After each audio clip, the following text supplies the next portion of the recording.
अल्हम्दुलिल्लाहि रब्बिल आलमीन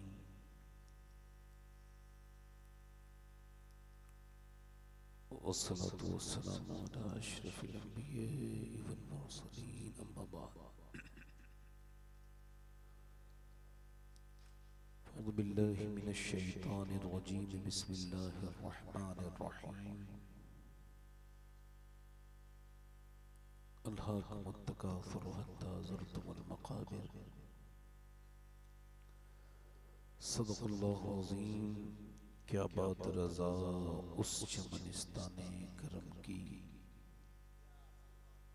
ज़हरा है कली जिसमें हुसैन और हसन फूल।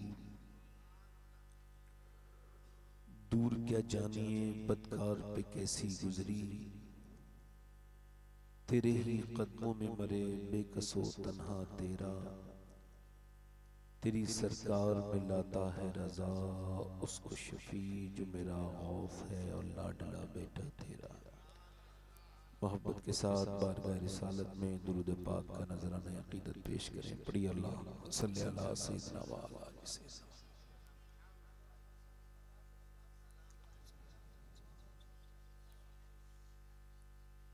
बाद अब्दु दुरूद लायक एहतराम वाजिब ताज़ीम मिंबर शरीफ पर तशरीफ फरमा मेरे इमामे की ज़ीनत और रौनक मुअज़्ज़ज़ उलमाए अहले सुन्नत,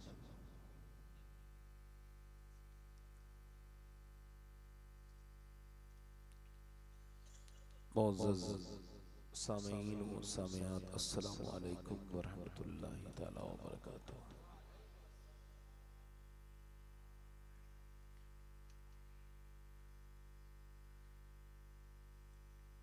बहुत शुक्रिया आप हजरात का।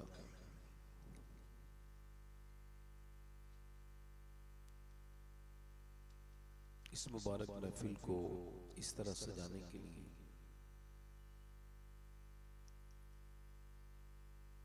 ये खूबसूरत महफिल जो कि देखने दिखाने के एतबार से एक छोटी सी महफिल है, अगर अल्लाह चाहे तो इसको बड़ी बरकतें अता फरमाएगा। वैसे भी खुलूस बड़ी चीज है। खुलूस के नेक नियति के साथ दिया गया 1 रुपया और खराब नियत के साथ दिए हुए 10 अरब रुपए बराबरी नहीं हो सकती है। अल्लाह को पसंद है नियत। अल्लाह ताला आपको खुश रखे। हलीम हाजिक साहब को अल्लाह और भी लंबी उम्र अता फरमाए। असल में उन्होंने अपनी मोहब्बत का मेरे बारे में जो भी इजहार किया, ये उनकी अपनी मोहब्बत है। अल्लाह उनको इसका सिला अता करे और मुझे इस लायक बनाए कि मैं उनके अल्फाज के जो माना और मतलब है उसमें हल्का फुल्का भी समझ जाऊं। वरना जब पहली मुलाकात हुई थी सैयदना मौला अली और सैयदना उमर फारूक आजम की, अरफात के मैदान में पहली मुलाकात सैयदना अली और सैयदना उमर फारूक आजम की जो मुलाकात हुई थी सैयदना उवैस करनी से, तो वो नमाज पढ़ रहे थे। ये दोनों बुजुर्ग पीछे खड़े थे, ये बैठे थे। तो उन्होंने जब सलाम फेरा तो हजरत अली ने पूछा आपका क्या नाम है? तो पीछे बिना देखे कहा अल्लाह का बंदा। तो मौला अली ने फरमाया अल्लाह के तो सारी बंदे हैं, आपके माँ बाप ने कोई नाम तो आपका रखा होगा। तो पहले से कोई तारुफ नहीं है, मुलाकात नहीं है, देखा भी एक दूसरे को नहीं है। मगर जब उनका चेहरा पीछे से आगे से पीछे की तरफ मूवमेंट हुआ और मुड़ा, तो मौला अली ने देखा पूरा चेहरा आंसुओं से भीगा था सैयदना उवैस करनी का। और अर्ज करने लगे ए अली, अगर अल्लाह मुझे बख्श दे तो मेरा नाम उवैस करनी है, और अगर ना बख्शे तो फिर मेरा क्या नाम है।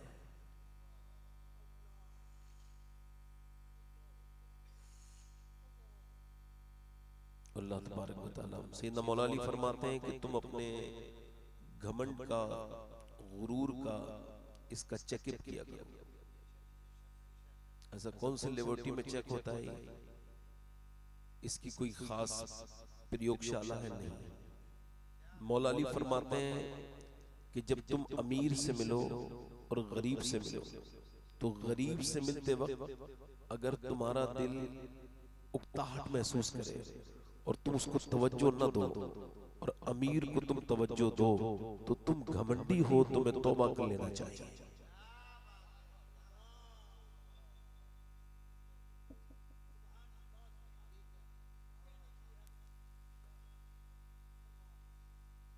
अपनी जिंदगियों में ये उसूल शामिल करें कि एक चीज अपनी जिंदगी में आज से शामिल करें, एक निकाल दें। ये सैयदना शेख गौसुल आजम का ही पैगाम मैं आप तक पहुंचा रहा हूं। ये दोनों काम नहीं करेंगे आप तो ईमान की हलावत नहीं पा सकता इंसान। एक चीज निकालनी है, एक शामिल करनी है, और ये रोजमर्रा की जिंदगी में रोज आपके काम आने वाली चीज है। वो जो निकाल देना है वो शिकवा है, और जो दाखिल करना है वो शुक्र है। सैयदना गौसुल आजम फरमाते हैं कि अल्लाह की शिकायतें उससे करो जो अल्लाह से ज्यादा मेहरबान मिले। है कोई? फरमाते हैं सबको हाल बताओगे तो बेहाल हो जाओगे, हाल उसे बताओ जो हाल बदल सकता है।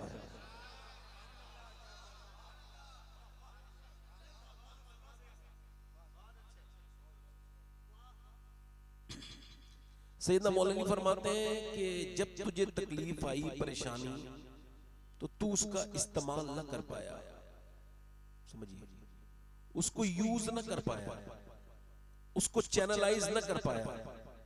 जब इंसान अपनी परेशानियां इंसानों को बताता है तो वो अपने आप के लिए बड़ी प्रॉब्लम क्रिएट करता है। फरमाते हैं जब तूने अपनी परेशानी का जिक्र किसी से नहीं किया है, तब तक तेरी इज्जत तेरे हाथ में है, मुट्ठी में है। जब तूने कह दिया है तो अब तूने ये अपने लिए खुद ही रुसवाई के दरवाजे खोले हैं। फरमाते मौला अली परेशानियां असल में इस वजह से आती हैं कि परेशानियां तो चली जाती हैं, मगर सजदा अगर कर लो तो रब का कुर्ब अता करके जाती है।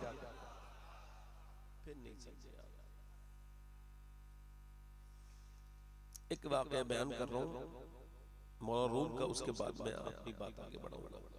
मैंने ज्यादा देर गुफ्तगू नहीं करनी है। मुझे भी एहसास है कि वक्त भी काफी हो गया है और आप लोग थोड़े से सिमट के भी बैठे हुए हैं, थोड़ी सी दिक्कत हो रही होगी आपको बैठने में, और इधर उलमा भी परेशानी में बैठे हैं। सबका मुझे ख्याल है, मैं तो आप लोगों का खादिम हूँ, मेरी तो कोई हैसियत औकात ही नहीं। मैं जिस पॉइंट ऑफ व्यू पे जी रहा हूँ, जो मुझे खबर है, तो वो ये है, मुझे यही खबर नहीं कि मैं जन्नती हूँ या जन्नती। मेरा रब जानता है इस बात को, वल्लाह कह रहा हूँ। अगर मुझे कोई ये खबर कर दे तो फिर मैं मुतमईन हो जाऊंगा। हजरत सैयदना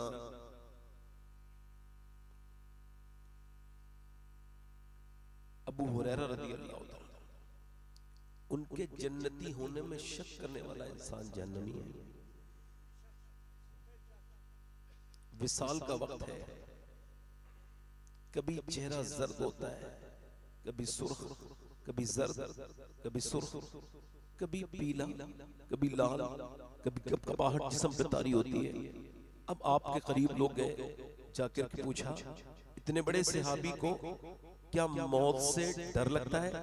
कहा नहीं नहीं नहीं। फिर फरमाते हैं बात यह है कि मेरे नबी ने फरमाया मरने से पहले मुर्दा जान लेता है कि वो जन्नत में जा रहा है या दोज़ख में, उसको एहसास हो जाता है, करा दिया जाता है, उसको खबर होती है कि जन्नती है या जहन्नमी।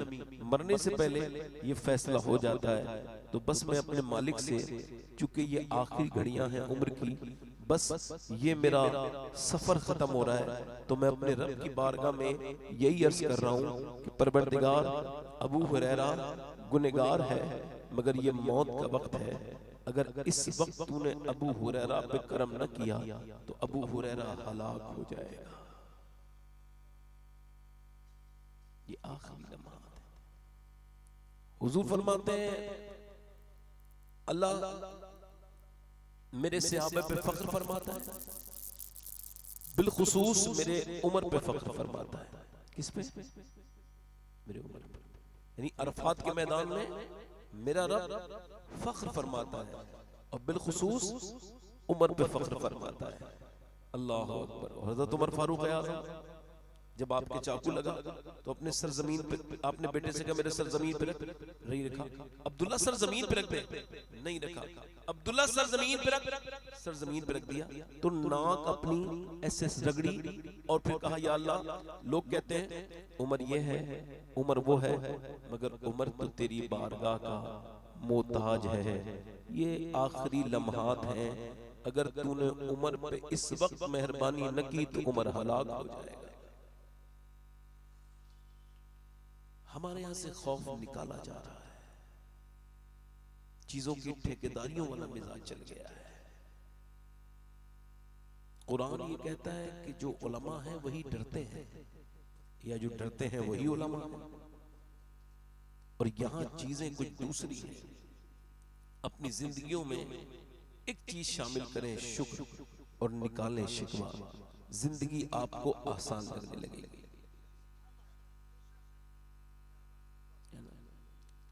मैंने इंशाल्लाह गुफ्तगू तो आपसे करनी है ही थोड़ी देर। जब मैं आया हूँ तो मुझसे असल में इन्होंने, चूंकि मैं नाज शरीफ कभी कभी कह लेता हूँ, हलीम आज़िक साहब जैसे लोगों की सोबत में बैठ के मैं ऐसे शेर, सही बात तो यह है कि ये आला हजरत का फैजान है मेरे ऊपर।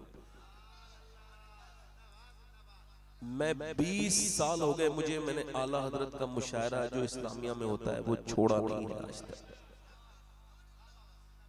उसकी बरकतों से मैं वो शेर कह लेता हूँ तो वो मशहूर भी हो गए अल्लाह की मर्जी की वजह से। तो ये तो अब इन्होंने मुझसे कई नातों की फरमाइश की है और मैं तो एक नात के भी 2-3 शेर पढ़ता हूँ एक तकरीर में।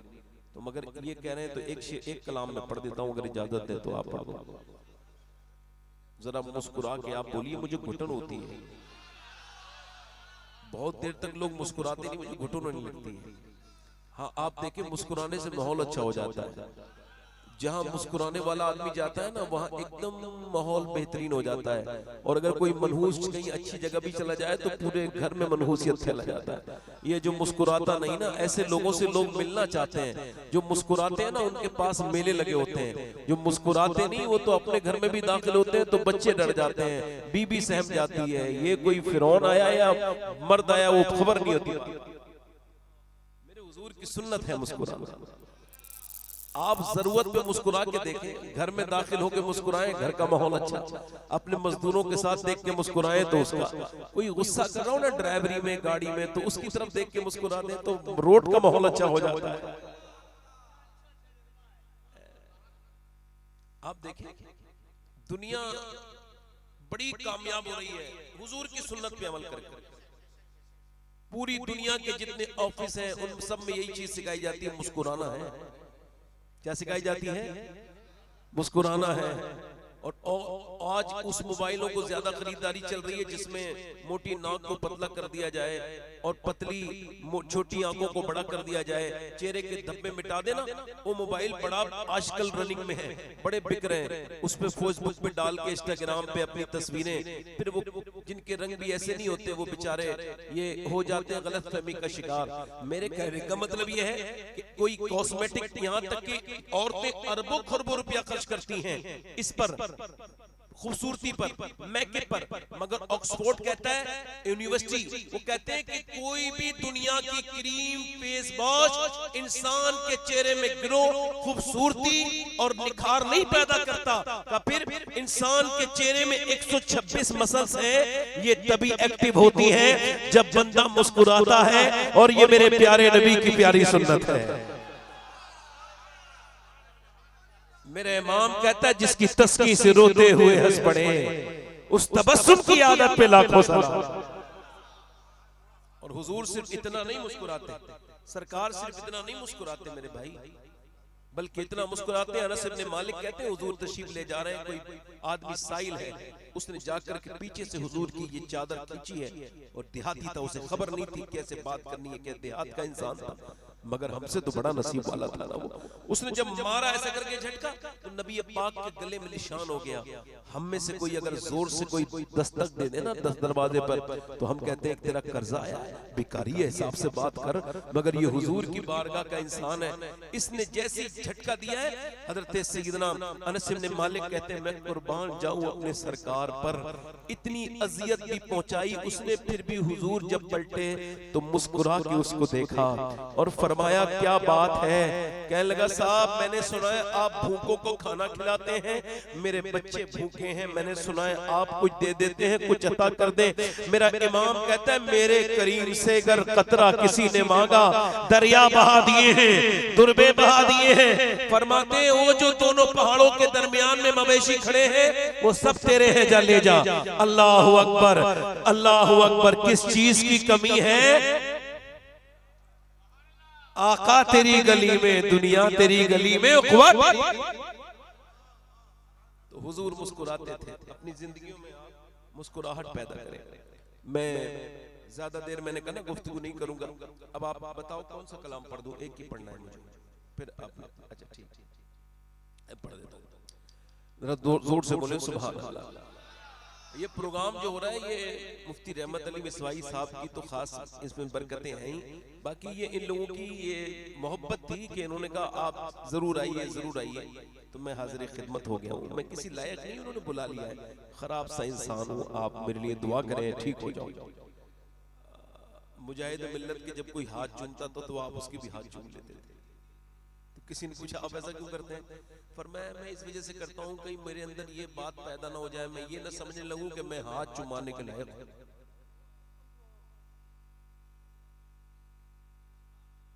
अल्लाह ताला नबी से कहना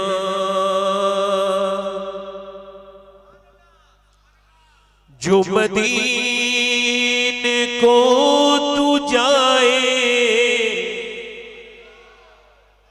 तेरे दर की आरज़ू में ये दीवाना मर न जाए। पढ़ो तेरे दर की आरज़ू में, पढ़िए मेरे साथ, तेरे दर की आरज़ू में ये दीवाना और तेरे गम में काश सरबर मेरी जिंदगी ये गुजरे। तेरे गम में काश सरबर मेरी जिंदगी ये गुजरे और मुझे मौत भी जो आए तेरे शहर ही में आए।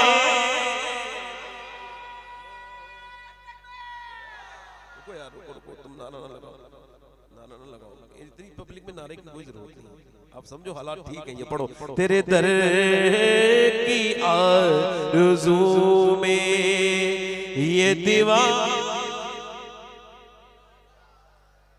मैंने मदीने में हमारे कारी रोशन ज़मीर साहब के ये मैंने इन्हें मदीने में मैं इस अब तो जब भी जाता हूँ ये मिल जाते हैं मुझे। और फिर हम आला हज़रत वाले हैं, आलत का एक शेर सुनिए, फरमाते हैं हुजूर तैयबा से भी कोई काम बढ़कर, कहते हैं आला हज़रत हुजूर की बारगाह से कोई काम बढ़कर नहीं है। ये शेर एक मैं हलीम साहब की नजर कर रहा हूँ और सारे उलमा की, अगर ये शेर ठीक ठाक हो गया हो तो दुआओं की गुजारिश है। मेरे साथ पढ़े तेरे दर की आरज़ू में ये दीवार। पढ़ो तेरे दर की आरज़ू में ये दीवार। और जब जिक्र जन्नतों का वाइज के लब पे आए, जब जिक्र जन्नतों का वाइज के लब पे आए को आका तेरे आशिकों को आका तेरा शहर याद आए, तेरा शहर याद आए, तेरे आशिकों आका पढ़ो तेरा शहर। और सोचो तो कैसा होगा जज्बा अबू बकर का, सोचो तो कैसा होगा जज्बा अबू बकर का, कांधों पे मुस्तफा को जो गार पे चढ़ाए।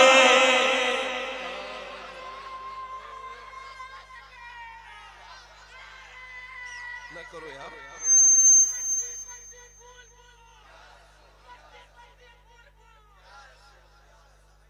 हमारे अहमदुल फत्ता भाई बहुत बड़े शायर हैं, वो भी पीछे बैठे, उनको बाद में पढ़ना है। एक शेर और जरा जोर से बोले सुभान अल्लाह। अरे आप छोड़िए ना, कोई नारे की जरूरत नहीं, बैठे हैं सब, इतना अच्छा माहौल है, सुभान अल्लाह। दिल लग रहा है आप लोगों को नहीं लग रहा? खुदा की कसम ये हुजूर के करम का मामला है। मैंने कहीं पढ़ा था तो किसी ने लिखा था कि ऐसा हो नहीं सकता, ऐसा हो नहीं सकता कि फूल खिले तो फिर भंवरे न मंडराए, और ऐसा भी नहीं हो सकता कि शम्मा जले तो फिर परवाने उसका तवाफ न करे, और ऐसा भी नहीं हो सकता हुजूर का जिक्र हो और दीवारें न बचले।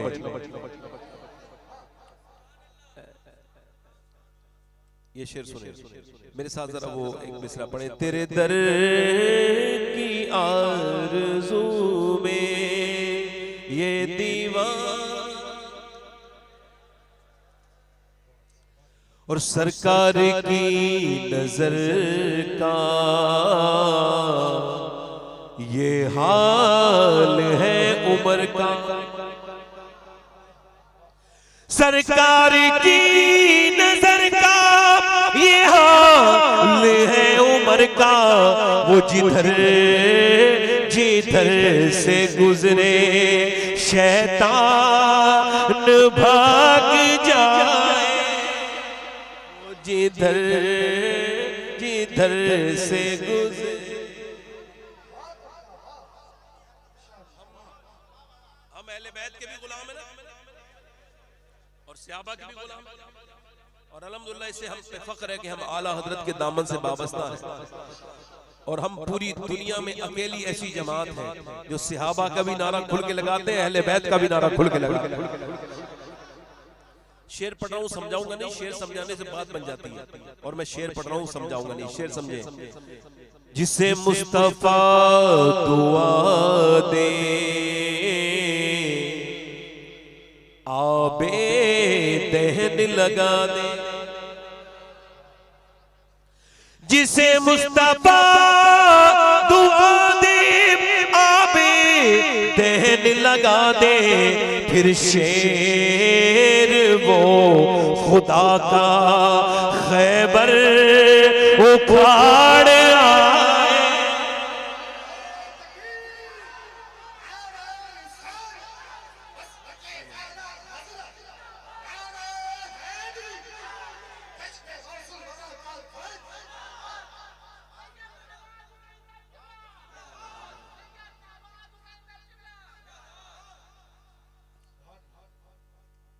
एक शेर, हमारी कुछ बहनें आजकल ऐसी हैं, वो सुन रही होंगी, ऑनलाइन बात हो जाती है, और नमाज नहीं पढ़ पाती कुछ बहनें, यानी वो कहती हैं मजबूर हैं, सुबह का खाना बनाना होता है, बेचारी दोपहर का खाना बनाती हैं, शाम का खाना, फिर कपड़े धोती हैं, बर्तन मांजती हैं, 10-15 मिनट ग़ीबत भी करनी होती है, तो नमाज नहीं पढ़ पाती। ऐसी मेरी बहनों की नजर ये शेर है, अल्लाह करे समझ में आ जाए। बेटी वो मुस्तफा की कितनी अजीम तर है, मेरे मुस्तफा की बेटी कितनी अजीम तर है, जो इशाम में सर झुकाए और फजर में उठाए, जो इशाम में सर झुकाए और फजर।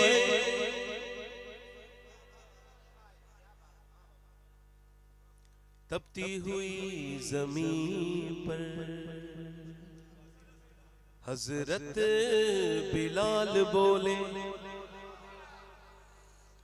तपती हुई जमीन पर हजरत बिलाल बोले कि छूटे न तेरा दामन, ये जान जाए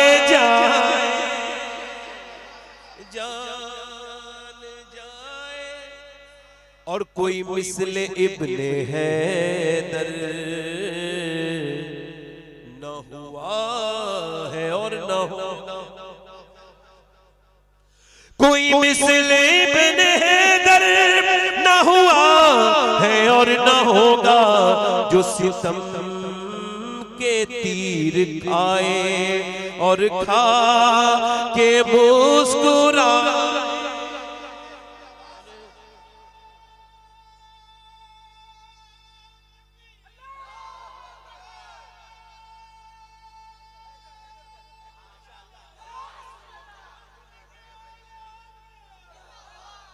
हाँ, ये अपर डाउन सब तरह का नारा है, अप डाउन नारा दोनों है। मौलाना नईरुल कमर साहब तशरीफ रखते हैं, ये सरकारे मुहब्बा से इनकी निस्बत है। एक शेर उनकी मैं निस्बत से पेश पढ़ता हूँ, जरा जोर से बोले सुभान अल्लाह। चूंकि मैं अक्सर जाता हूँ जहाँ तो मेरी पहचान किसी से होती नहीं है, मैं किसी आलिम का नाम जानता ही नहीं तो लेता भी नहीं, मगर यहाँ चूंकि मुझे हजरत अफजल साहब वगैरह तो सबको नाम इस वजह से ले रहा हूँ कि ये लोग मुझे दुआएं दे दें और फिर ये मेरा जो कलाम है अल्लाह की बारगाह में कबूल हो जाए। ये एक शेर बस पढ़ रहा हूँ, मेरे साथ पढ़ो। तेरे दर की आरज़ू में ये दीवार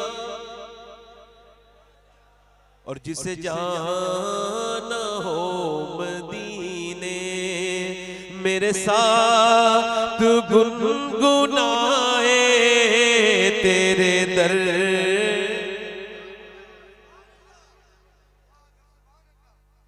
और हिंदी हूं मैं मुसलमान,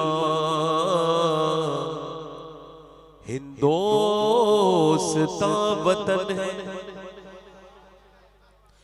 हिंदी हूं मैं मुसलमान, हिंदोस्तां वतन है। ख्वाजा का हूं दीवाना, कोई हाथ तो लगाए।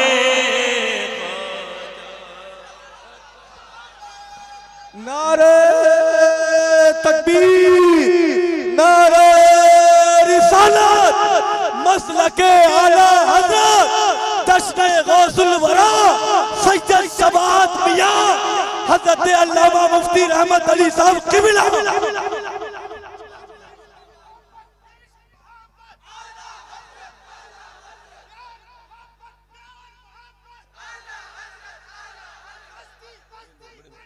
मैं बैठ पढ़ रहा हूँ, आप यहीं बैठ जाओ, कहीं ना जाओ। अच्छे लोग, ताजुश शरिया, ताजुश शरिया। तेरे दर की आरज़ू में ये दीवार और जब खुदकुशी के आगे सूरत नजर ना आए, जब खुदकुशी के आगे सूरत नजर ना आए तो ये मशवरा है मेरा सजदे में सर झुकाए। सजदे हर आशिक़े नबी से कहता है ये शबाहत, हर आशिक़ नबी से कहता है ये शबाहत, जिसे देखनी हो जन्नत वो मदीना देख आए।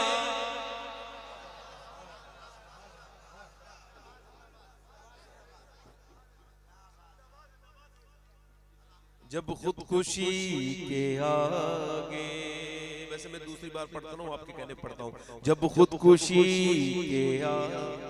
अच्छा आजकल भाई इधर आजकल खुदकुशी का गिराफ बढ़ रहा है मुसलमानों में।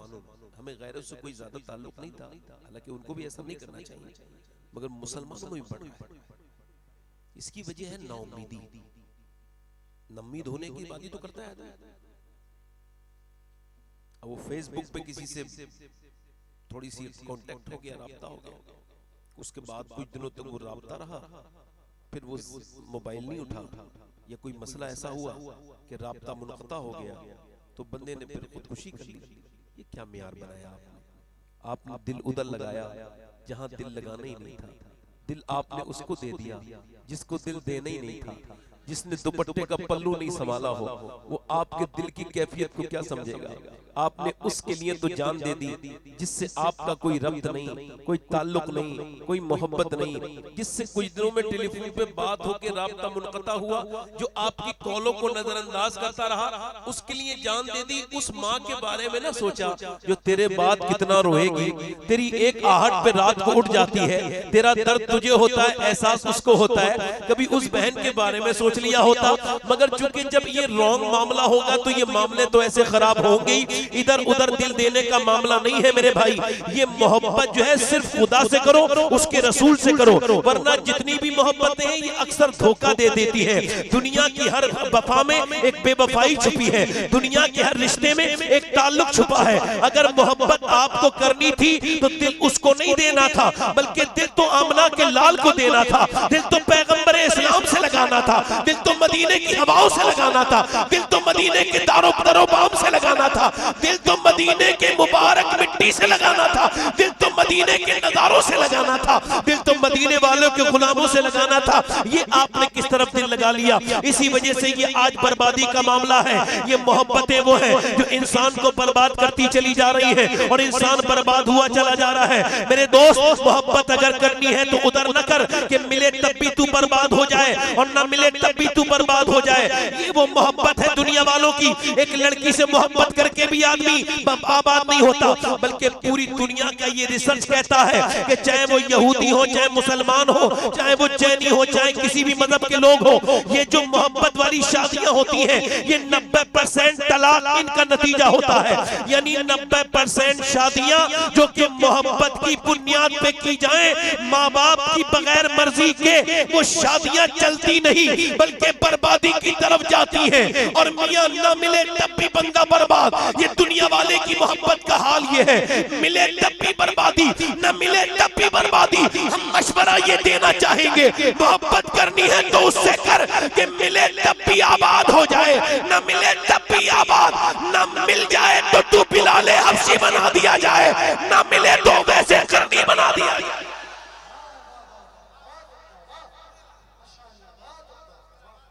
मिल जाए तो जल्दी बोलो, और ना मिले तो। ये तो वो गालिब की ख्याल था, उसकी थॉट थी। हमने क्यों बनाई है? उसने कहा था इश्क ने गालिब निकम्मा कर दिया, ले वरना हम भी आदमी थे काम के। बरेली से आवाज आई, जब इश्क तुम समझते ही नहीं तो इश्क के बारे में गुफ्तगू क्यों करते हो? इश्क निकम्मा नहीं बनाता, इश्क तो निकम्मे को कारआमद बना देता है। उसने कहा था इश्क ने गालिब निकम्मा कर दिया, वरना हम भी आदमी थे काम के। बरेली से आवाज आई, ए इश्क तेरे सस्ते जलने से छुटे सस्ते। जो आग बुझा देगी वो आग लगाएगी। थोड़ी देर और गुफ्तगू मेरी सुन लीजिए आप, उसके बाद इंशाल्लाह आपने अहमदुल फत्ता भाई को समझाना। थोड़ा सा गैदरिंग है, इस वजह से बात कर रहा हूं। अपनी जिंदगियों में ये चीज अपनी शामिल करें। एक देखो गुफ्तगू कर रहा हूं, इसमें कोई नेगेटिव बात नहीं है। हो सकता है ये मेरी जिंदगी की आखिरी तकरीर शुरू हो रही हो सकता है। आप इसको सेकंड कर सकते हैं और कर ही देना चाहिए आपको, क्योंकि आपके कहने से मेरी उम्र कम नहीं होगी, और अगर मैंने मरना होगा तो आप नहीं भी कहेंगे फिर मैं मर जाऊंगा। हो सकता है मेरी जिंदगी की ये आखिरी तकरीर, तो ये भी हो सकता है कि कोई मेरा भाई ऐसा बैठा हो जो आखिरी नसीहत सुनने आया हो सकता है ना? जल्दी बोलो, अरे हो सकता है ना? इधर देखो मेरे भाई, अल्लाह फरमाता है तुम्हें गाफिल रखा माल की ज्यादा तलबी नहीं। तो थोड़ा सा थोड़ी इस्लाही बातें को सुन लीजिए।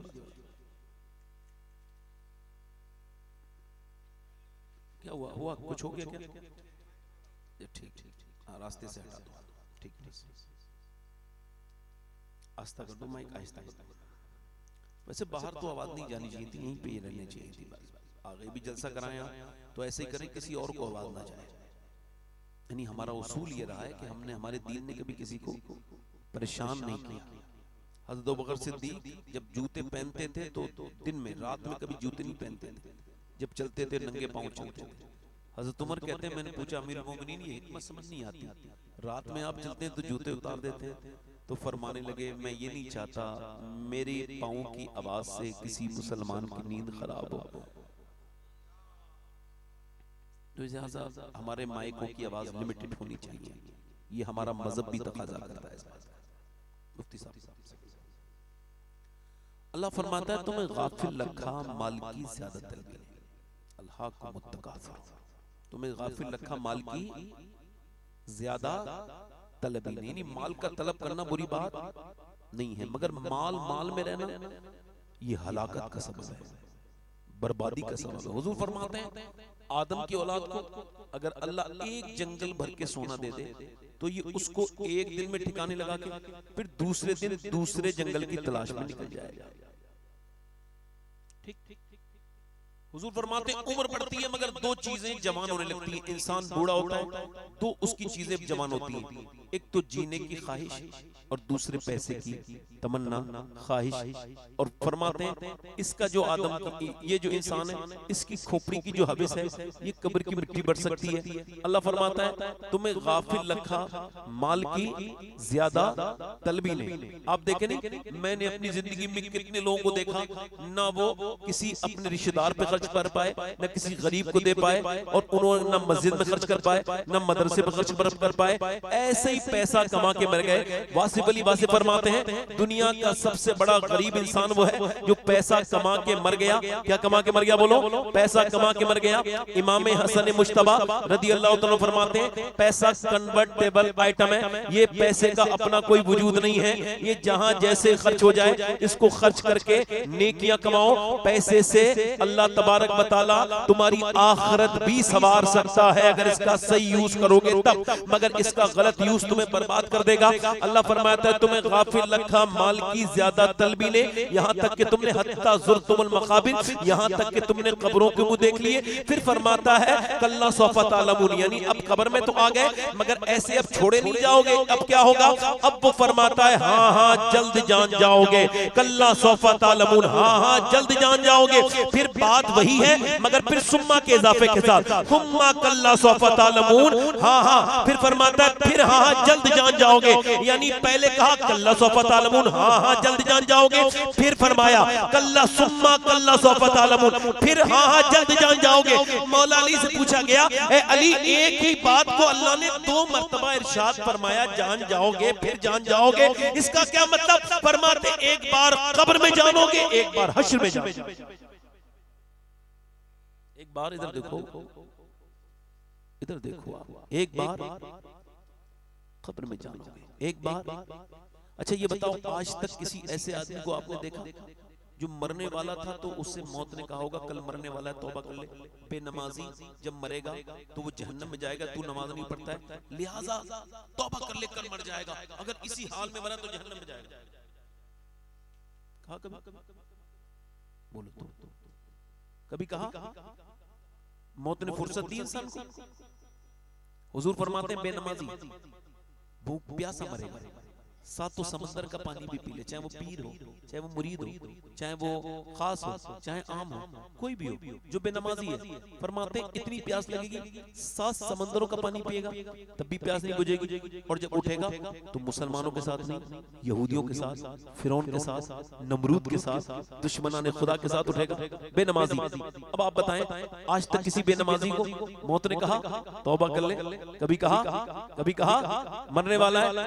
नहीं कहा।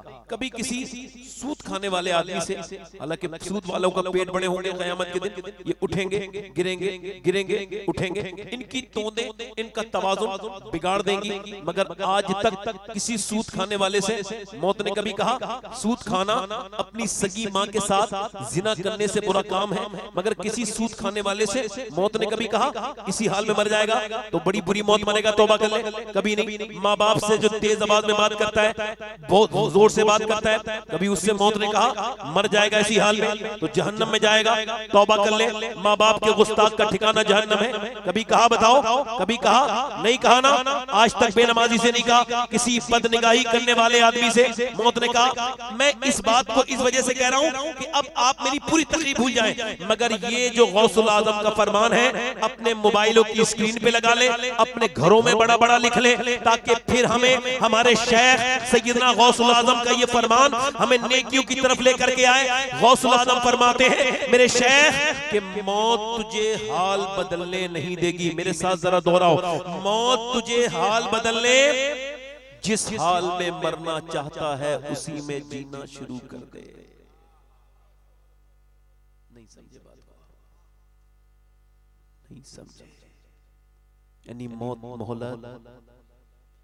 लुकमान हकीम ने अपने बेटे से कहा, बेटे रात की तौबा रात को ही कर लेना, सुबह पे ना छोड़ना, फिर सुबह की तौबा कर लेना, दोपहर पे ना छोड़ना, दोपहर की तौबा दोपहर में कर लेना, शाम पे ना छोड़ना, शाम की तौबा शाम में ही कर लेना, रात पे ना छोड़ना, कुछ शाम में सुबह नहीं होने देती, कुछ रात सुबह नहीं होने देती, कुछ दोपहर। अल्लाह के रसूल फरमाते हैं मोमिन जब रात को उठता है तो उसके दिल पे एक परत होती है, फिर वो तौबा करता है, फिर वो ठीक हो जाती है।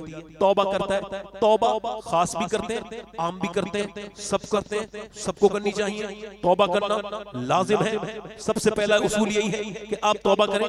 क्या पता ऐसे मर गए तो फिर क्या हश्र होगा, क्या हाल होगा? मेरी तरफ देखें और गौर करें, मौत तुझे हाल बदलने। 22 साल का नौजवान है, 6 ऐप बने हुए उसके, 6 ऐप, बेहतरीन बॉडी बिल्डिंग बिल्डर है वो, एकदम इंस्टाग्राम पे वीडियो डालता है, लाखों करोड़ों लोग देख लेते हैं। अचानक उसको फिल्म देख के बाहर निकला 4 महीने पहले दिल्ली में, और बाइक स्टार्ट की, मुंह में गुटखा डाला, कानों में उसने लीड लगाई, गाना शुरू, और वो ये अपनी आवारा वाले जिंदगी चला। उसको खबर नहीं थी ये आखिरी है।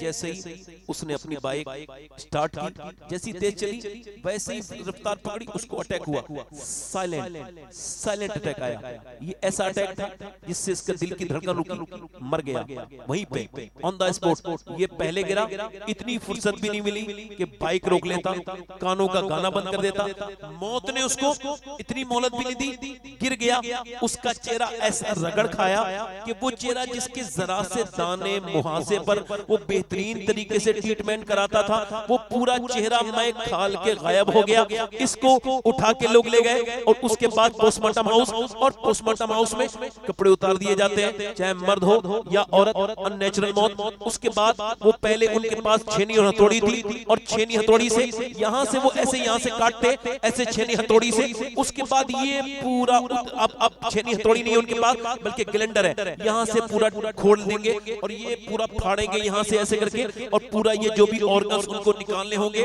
वो निकालेंगे। उसके बाद मोटे मोटे सुआ होता है उसके पास, सुई, उससे ऐसे करके इसके अंदर से बाहर से अंदर, और मोटी सुई से उसको वो टांके लगाएंगे, और लगाने के बाद काली पिन्नी में रखेंगे और फिर वापस कर देंगे। मैं मैंने अपने एक पड़ोसी नौजवान लड़के को, जिसका नाम साजिद था, 18 साल का, उसका मैंने गुस्ल दिया था। तो मैंने उसका सर के नीचे अपना हाथ लगाया, सर में नीचे पानी डालने के लिए, तो मेरी उंगली उसके सर के अंदर गई। वो बेतरतीब टांकों की वजह से उंगली अंदर तक चली गई और उसके अंदर मेरी उंगली पे उसका वो सफेद हड्डी लगी, तो खून निकलने लगा। मैं रो लगा। एक साहब बोले क्या तकलीफ होती है? मैंने कहा नहीं, मेरे आका फरमाते हैं, मेरे सरकार फरमाते हैं कि जब मुर्दे का हाथ पकड़ता है गुस्ल देने वाला गस्साल, तो वो कहता है मेरा हाथ जरा नरमी से उठा, मेरे गुस्ल में नरमी कर। ओ गुस्ल करवाने वाले, मेरे गुस्ल में नरमी कर। और जब उसे लेकर के चलते हैं तो वो कहता है मुझे जनाजे को, मेरी मैयत को कब्र तक ले जाने वाले, मुझे आखिरी मंजिल पे पहुंचाने वालों, जरा अपने पाँव की धमक हल्के से रखो। पाँव, तुम्हारे पाँव की आवाज धमक से मुझे तकलीफ होती है, जरा आहिस्ता आहिस्ता आहिस्ता चलो। हजरत सैयदना ईसा अलैहिस्सलाम अपनी वालिदा सैयदा मरियम की कब्र पे गए और मरियम के बारे में मेरे आका इरशाद फरमाते हैं, मरियम अपने जमाने की औरतों की सरदार है। हम में से कोई भी सैयदा मरियम के पाँव की धोबन के बराबर नहीं हो सकता। मगर हजरत ईसा अलैहिस्सलाम ने जाकर के कहा मेरी मां मरियम, मैं अब मुर्दे जिंदा कर लेता हूं और तुझे देखने का दिल करता है, तू कहे तो तुझे जिंदा करूं। अंदर से आवाज आई ना मेरे बेटे ईसा ना। जब रूह निकली थी तो मुझे इतनी तकलीफ हुई थी, उसका एहसास मुझे अभी तक हो रहा है, अभी तक हो रहा है। ये कितनी सख्त है। मेरे आका फरमाते हैं मुझे डर है कि तुम अपने मुर्दों को दफन करना छोड़ दोगे, वरना मैं तुम्हें दिखाता कि कब्र का अजाब बड़ा कैसा होता है। हजरत बरा बिन आजिब कहते हैं कब्रिस्तान में कब्र बनने में देर है, मेरे आका करीम के आंसू नीचे को टप टप टप टप गिरे जाते हैं और ऐसे गिरे कि वो जो जगह है वो भीगने लगी। और फिर हुजूर ने फरमाया सबको इसी रास्ते से गुजरना है, सबको मौत आनी है। मेरे आका ने फरमाया मेरे नजदीक सबसे खतरनाक जगह कब्र है। कब्र मेरे नजदीक कब्र कितनी खतरनाक है ये मेरा इमाम कहता है। अल्लाहु अकबर। गोरे गोरे पांव चमका दो खुदा के वास्ते, नूर का तड़का हो प्यारे कब्र की शबतार है। मेरे कहने का मतलब ये मेरे भाई, मैं इस वजह से बस ये इस वक्त में सहम जाता हूँ कि दिन रात सफर में रहता हूँ तो अपने मालिक से कहता हूँ मालिक अपने करम से मुझे पोस्टमार्टम वाली मौत से बचाना और मदीने में ईमान वाली मौत अता करना। उसका जनाजा घर पहुंच गया और घर पहुंचने के बाद फिर माँ रोई, बहनें रोई, सब रोए। मगर सब कहाँ ऐसे रोते हैं, सबके दिल में एक जैसे जज्बात नहीं होते। वो रिश्तेदार कहते हैं हमारी दुकानें बंद हैं, दोस्त भी कह रहे होते हैं जल्दी से दफन हो, मुझे यहाँ जाना है वहाँ जाना है। जनाजा उठा, माँ भी रोई, बहन भी रोई, सब रोए, सब ने जाकर के दफन कर दिया। अगर आप मौत के बारे में नहीं सोच रहे तो उम्र क्या है आपकी? अगर 20 साल तो 20 साल का मुर्दा भी कब्रिस्तान में है, और अगर आप 18 साल के तो 18 साल का भी आदमी मर चुका होगा। आपके मोहल्ले में, आपके कब्रिस्तान में कोई 20 साल, 30 साल, 35 साल, 40 साल, 50 साल, जो भी आपकी उम्र है, आप उससे फरार का रास्ता इख्तियार नहीं कर सकते हैं। सैयदना मौला अली फरमाते हैं ओ मौत से गाफिल इंसान, जब तू मौत के जिक्र पे सहम जाता है और बात बदलता है तो उससे मौत का जिक्र बर्दाश्त नहीं होता। तो ये बता तू मौत की तकलीफ कैसे बर्दाश्त करेगा? फिर मौत की तकलीफ को कैसे बर्दाश्त करेगा? उसके जनाजे को उठाया गया और उठाने के बाद फिर दफन कर दिया गया और फिर सारे चले गए। नबी फरमाते मेरे आका करीम, वो कहता है मुर्दा जब आंख खुलती है, मेरे दोस्तों कितनी रातें मैंने तुम्हारे साथ गुजारी, मेरे भाइयों कितना वक्त मैंने तुम्हारे साथ गुजारा। अब थोड़ा तो एक रात तो रुको, थोड़ा कब्र की पहली रात है, मेरे साथ रुक जाओ। मगर कोई नहीं रुकता, कोई नहीं रुकता। सवाल ये है वो जो कब्र में बैठ के मरा था, वो जो मरा था कब्र के अंदर, जब उसकी कब्र में मेरे सरकार तशरीफ लाए होंगे तो उसने उन आंखों से हुजूर को कैसे देखा होगा जिन आंखों से वो फिल्म देख के मरा था। बताओ, इधर देखो, कल है दीदार का दिन, आज यहाँ आंख बेकार है, क्या होना है छुपके लोगों से किए जिसके गुनाह वो खबरदार है, क्या होना है। ये आंखें आपकी हैं? नहीं, अल्लाह की अमानत है। क्यों बनाई गई हैं? अल्लाह के रसूल फरमाते हैं आंखों को अल्लाह ने अपने दीदार के लिए बनाया है। किसके? ताकि बंदा अपने रब का, इधर देखो, दीदार करे। मगर अगर कयामत के दिन ये आंखें ऐसे बोल गई, मालिक तूने दिया तो इस वजह से था कि तेरा दीदार करें, इसने तो गंदा करा दिया। मौला अली फरमाते हैं मैं अपनी आंखों से कभी अपनी शर्मगाह भी नहीं देखता। किसी ने कहा ये नाजायज तो नहीं, तो आप रोने लगे। फरमाया है तो जायज, मगर जिन आंखों से हुजूर को देखता था उनसे शर्म आती थी, नहीं देखता था। सवाल ये है हम सब हुजूर को देखना चाहते हैं। अभी अगर हुजूर तशरीफ ले आए तो हम में से कोई ऐसा शख्स है जो नजर उठा सकता है, सरकार को देखने की हिम्मत करेगा? ये गंदी आंखें, मेरा इमाम कहता है मुजरिम को न शर्माओ, अहबाब कफन ढक दो, मुंह देख के क्या होगा, पर्दे में भलाई है। एक हसन बसरी रदी अल्लाह तआला अन्हु का बेहतरीन मजबूत किस्म का हाफिज कुरान, पूरे बसरा में इतना मजबूत हाफिज नहीं था। जिन्हें कुरान पढ़ने की तौफीक नहीं हो रही आजकल, वो भी मेरी ये बात सुन के थोड़ा सा फिक्र करें, अपने ख्याल में अपने ज़मीर की अदालत में बैठ जाएं और इसको गौर करें, अपने नफ्स के बारे में मुतालबा करें उससे कि वो आया आके बोला हुजूर हलाक हो गया, मैं बर्बाद हो गया। क्या हुआ है? कहा हुजूर बात ये है कि मैं कल एक लड़की के पीछे जा रहा था, उसने मुझे पलट के देखा, का शर्म नहीं आती? एक तो तू मुसलमान, दूसरा हाफिज कुरान, और तू ये काम करता है, मुझे बुरी नजर से देखता है, शर्म नहीं आती? कहते उसके अल्फाज सीने पे न जाने क्या असर कर गए। हुजूर कल से हाफिज कुरान तो मैं था और मजबूत भी था, मगर कल से एक आयत भी याद नहीं मुझे।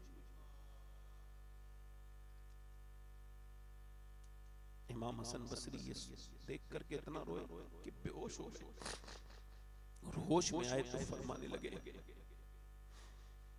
ए लोगों अपनी आंखों की हिफाजत कर लो। मैंने जितने लोग इस दौर में ईमान के बगैर मरते देखे वो सिर्फ आंखों की बदतमीजियों से मरे हैं।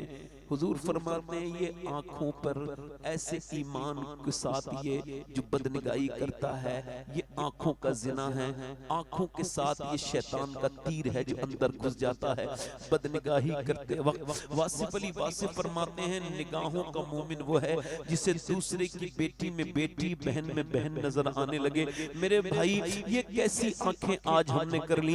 ये इंस्टाग्राम पे वीडियो देखते देखते आप कहीं बर्बादी की तरफ तो नहीं जा रहे? एक सवाल मेरा ये था, मैं यही तबलीग दुनिया में कर रहा हूँ। मेरे कहने का मतलब ये है सवाल यही है, जवाब नहीं बदला, सवाल सिर्फ एक ही है, आप सबसे है कि एक आदमी इंस्टाग्राम पे वीडियो देखता देखता देखता अपनी सगी बहन की वीडियो पा लेता है, एकदम बेचैन हो जाता है, अरे मेरी बहन, अपनी माँ के पास जाता है, देख मेरी बहन कितनी गंदी वीडियो बना रही है, वो कहता मैं तो जानती भी नहीं। उससे जाके पूछो, कमरे में जाके कहता है क्या तू वीडियो बनाती है? आज तूने देख लिया तो क्या छुपाना? बनाती हूँ। कैसे बनाती है? तुझे शर्म नहीं आती? जब तुझे देखने में शर्म नहीं आती तो मुझे बनाने में क्या शर्म आएगी?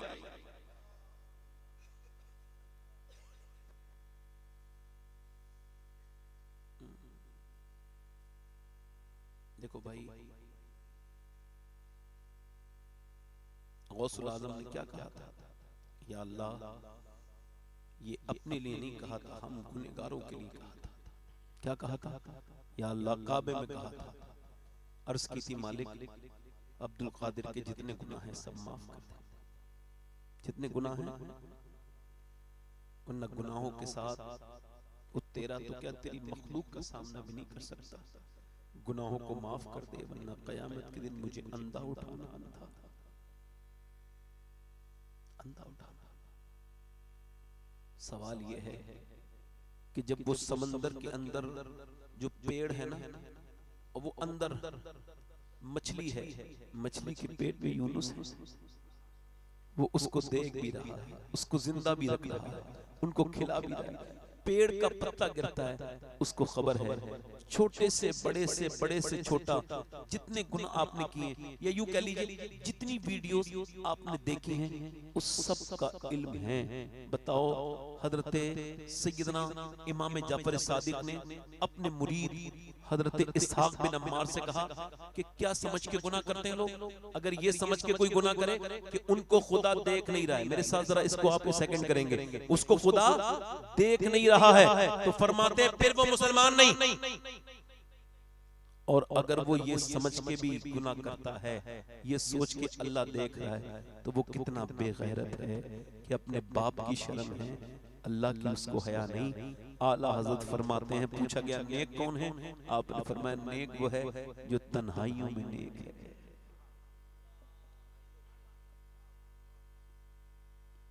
तन्हाई में एक सुनो, एक वो मौलाना साहब जा रहे थे, वो मौलाना भी बड़े नेक इंसान, तो एक फाहिशा औरत जा रही थी, बिगड़ी हुई औरतें होती है, तो उसने कहा, ए औरत कब बदलेगी, तौबा कब करेगी? तो मालूम है उसने ऐसा जवाब दिया, बेहोश हो गया मौलाना। उसने कहा, ए मौलवी, मैं तो फाहिशा हूं और फाहिशा ही नजर आती है, मगर तू जो नजर आता है तू वो कब बनेगा?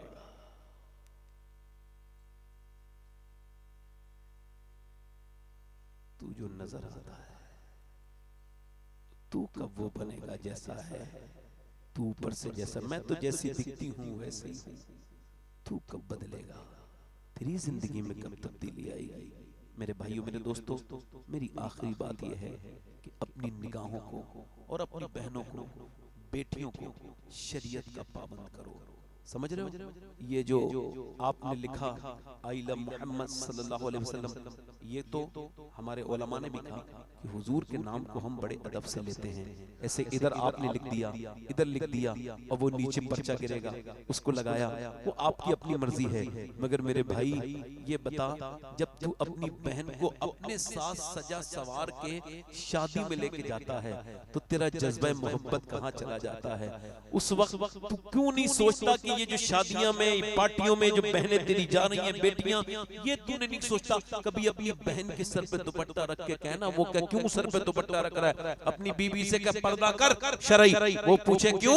इस वजह से मैं हुजूर से मोहब्बत करता हूँ। सरकार फरमाते हैं, मोमिन वो है, हदीस शरीफ सुनो, मोमिन वो है जिसकी तबीयत पर मेरी शरीयत गालिब आ जाए। कौन? शरीयत गालिब आ जाए। आशिक रसूल वो नहीं है जो ऐलान करता फिरे, आशिक रसूल वो है जिसके घर से हुजूर की मोहब्बत की खुशबू आ जाए। हुजूर की मोहब्बत की बोलो। एक हमारे ये बच्चे, आजकल हमारे कई उलमा ने मुझसे कहा, सैयद साहब शादी में जाते हैं शर्म आती है, क्यों? लेकिन निकाह पढ़ाने जाते हैं तो सामने लड़कियां होती हैं और उनके जिस्म पे लिबास टाइट और उनके सरों पे दुपट्टे नहीं। देखो, तकरीरें सुनने आए हो, अल्लाह आप सबको सलामत रखे, मगर आपको सुनने का जवाब देना है, मुझे सुनाने। ये कुर्सी कयामत के दिन मुझसे हिसाब लेगी और अल्लाह जानता है बहुत सख्त हिसाब होगा, बहुत सख्त हिसाब होगा। इस कुर्सी का जवाब दे के जाना आज के बाद कि जो अपनी बहन को तैयार करवा के लेके जा रहा है अपनी बीबी को शादी हाल में, क्या वो आशिक रसूल है? बताओ, क्यों देख रहा है वो, क्यों लेके जा रहा है? अच्छा, इस बात को समझे आप नहीं? उसने अपनी बहन को सजा सवार के शादी में पेश किया, इस वजह से वो किसी और को देखेगा तो दूसरा इसकी बहन।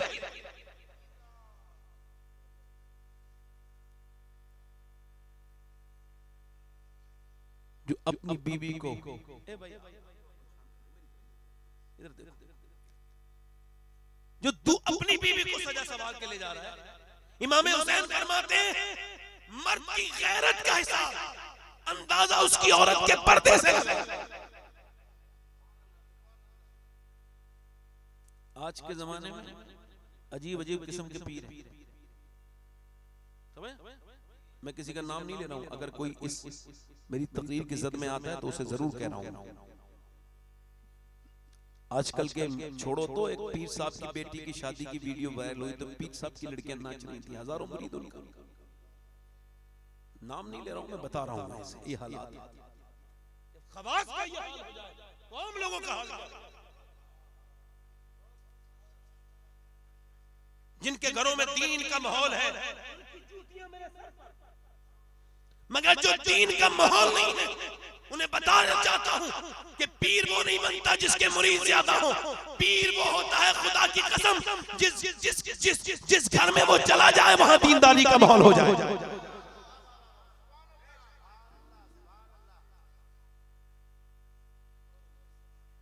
आज पीरों की बीवियों की तस्वीरें वायरल हो जाती हैं, फला की वायरल हो जाती है। एक हमारे एक पीर थे बरेली के, उनके मुरीद ने कहा, हुजूर मैं आपके कपड़े सीना चाहता हूं। का सीला ना? का हुजूर मैं पीरानी अम्मा के भी कपड़े सीना चाहता हूं। फिर सीला ना? का हुजूर उनका मुझे नाप दे दीजिए। का नहीं दूंगा, तेरे लिए ये जायज नहीं। का कपड़े दे दीजिए, कपड़े देख के सी लाऊंगा, पर मैं इससे तुझे पता चल जाएगा कि तेरी बीवी, तेरे पीर की बीवी कितनी मोटी है, कितनी पतली है, और ये भी तेरे लिए जायज नहीं है। आज के पीर साहब आ जाएं तो खुदा का जिक्र हो जाएगा, होते होते रुक जाएगा, उनका शुरू हो जाएगा। हुजूर का जिक्र हो रहा होगा, शुरू हो जाएगा। और अपने साथ रखते हैं तारीफ करने वाला, और बाकायदा तौर से पहले वली बनाता था अल्लाह,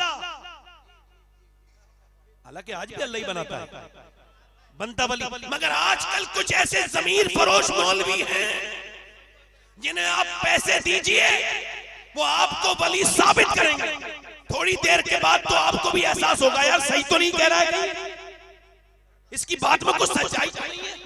ऐसा बना बना के बिगाड़ बिगाड़ के झूठ बोलते हैं। इश्क और मुश्क कभी छुपाए नहीं छुपता है। आज तक किसी ने मुजाहिदे मिल्लत के सामने नहीं कहा था कि वो वली है, मगर दुनिया आज भी मानती है कि वो वली है।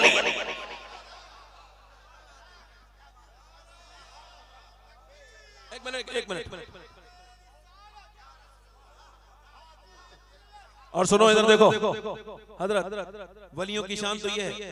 हजरत सैयदना बायजीद बुस्तामी रमजान के महीने में गुजर के जा रहे हैं। इधर देखो, आजकल हमारे नारे ना लगे, पोस्टर में नाम छोटा आ जाए, हजरत पोस्टर में नाम छोटा आ जाए तो पीरों की गाड़ियां हमने मुड़ती भी देख ली। तो चलो, ये जब हमको इश्तिहार में इज्जत नहीं दे पाया तो ये हमको जलसे में क्या इज्जत देगा। अब उस जाहिल को कोई बताए, इज्जत जलसे वाला नहीं मदीने वाला देता है।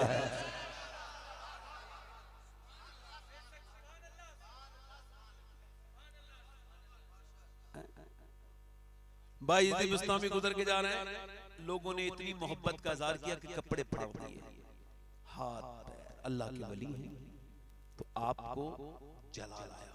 और क्या किया, उठाई खजूर रमजान के महीने में मुंह में रख ली। अब लोगों ने कहा लानत है उस पे, यार ये तो हम समझ रहे थे वली है, ये तो बीच में। और लोगों को, पब्लिक को क्या है, एकदम लोगों ने उल्टी सीधी बातें करने की शुरू कर दी। आप शहर के बाहर निकले, खजूर मुंह से निकाली, मुरीद ने कहा हुजूर लोगों ने बड़ी बुरी बुरी बातें की, ये आपका जब रोजा था तो मुंह में खजूर क्यों रखी। रोने लगे, कल लोग जब मेरी तारीफ कर रहे थे तो मेरा नफ्स खुश हो रहा था, और मुझे खबर है जब तक नफ्स जलील नहीं होता अल्लाह राजी नहीं होता है। मैंने अपने नफ्स को जलील कर दिया।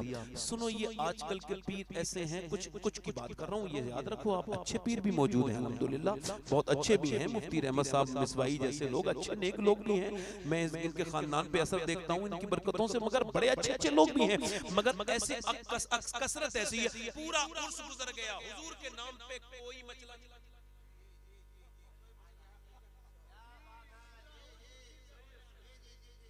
पूरा उर्स गुजरा और अल्लाह की शान में कोई बात बयान हुई नहीं, और हुई तो उस पे रिएक्ट नहीं। हुजूर की शान बयान हुई तो रिएक्ट, सहाबाए किराम की शान बयान हुई तो रिएक्ट, और जैसे पीर की शान में एक शेर पड़ा, बबल मैं ऐसे उर्स से बेजार हूं, मेरा ऐसे उनसे कोई ताल्लुक नहीं है, क्योंकि मैंने जिनसे सुन्नियत सीखी है उन बुजुर्गों का हाल यह है कि बहेड़ी में तकरीर कर रहे हैं मुफ्ती मोहम्मद हुसैन संभली, शायद नाम सुना हो, बहुत बड़े मुनाज़िर आज़म हिंदुस्तान थे अपने जमाने के।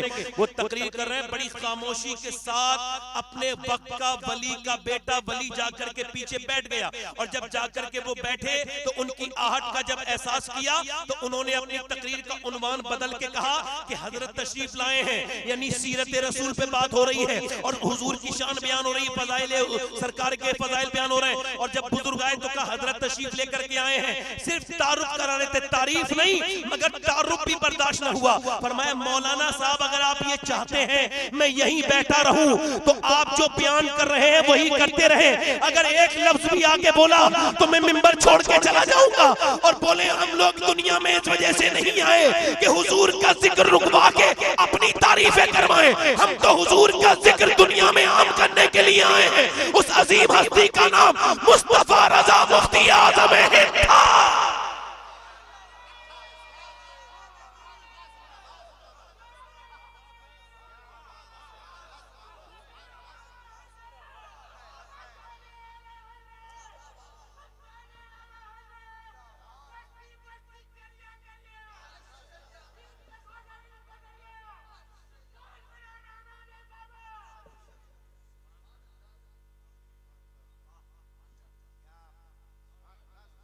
मेरे भाइयों, मेरी बहनों, सुनने वाली मेरी बहनें, मेरे बेटों, देखो अपने घरों में दीनी माहौल पैदा करो और दीन उनसे सीखो जिनके खुद के पास दीन हो।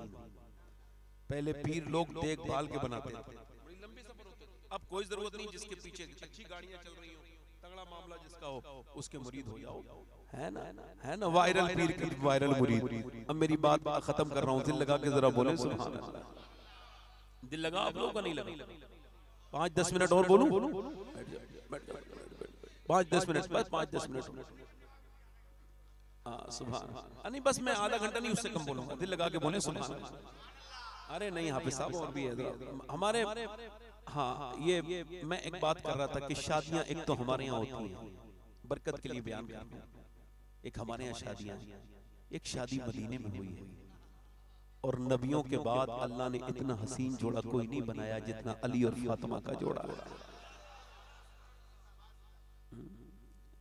और हमारे यहाँ जहेज का मेयार कुछ और है, और हुजूर की बेटी को जो हुजूर ने जहेज दिया है वो कुछ और है।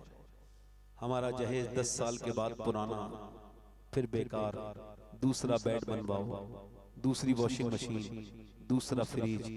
मगर सुनो इधर देखो, मेरे नबी ने क्या जहेज दिया? अगर जहेज दिया होता तो घरों में झगड़े नहीं हो रहे होते। हुजूर ने फरमाया, फातिमा तुम अली का ख्याल है, अली की इताअत करना, जब मिलो तो इस हाल में मिलना, क़यामत के दिन के अली राज़ी हो। हज़रत अली कहते हैं, मैं अपनी दुल्हन के कमरे में गया, मेरी बहनें, मेरी बेटियां सुने, जिनको पर्दे से कोफ्त होती है, जो पर्दा नहीं करती, सजदा नहीं करती, क़यामत के दिन क्या मुंह दिखाएंगे। सैयदना मौला अली कहते हैं, मैं अपनी बीवी को देख के रोने लगा। उन्होंने मुझे देखा, कहा क्या आपको ये शादी पसंद न थी जो आप रोते हैं? मैंने कहा नहीं, तो नसीब है, आप मेरे निकाह में आई हैं, तो फिर रोते क्यों हैं? बस ये सोच के मुझे रश्क आ रहा है और ये खुशी के आंसू हैं कि क्या अच्छी तरबियत हुजूर ने आपकी फरमाई है। क्या आपको अल्लाह ने नवाजा है कि हर लड़की जब दुल्हन बनती है तो दिल में ख्वाहिश होती है एक जोड़ी नए कपड़े पहन ले। और मैं देख रहा हूँ आपके चेहरे पे कोई शिकन भी नहीं है और जबान पे शिकवा भी कोई नहीं, और जिस कपड़े में आप दुल्हन बन के आई हैं उसमें 17 तहमद लगे हैं और आपको कोई अफसोस नहीं। कहते अजीम बाप की अजीम बेटी आगे बढ़ी, मेरा हाथ पकड़ा और कहा, मेरे सरताज आप बिल्कुल भी गम न करें।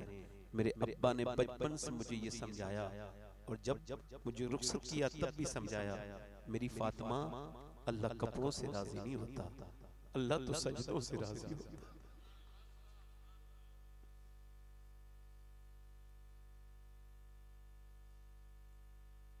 सजदों से राजी होता है। क्या हसीन बात है।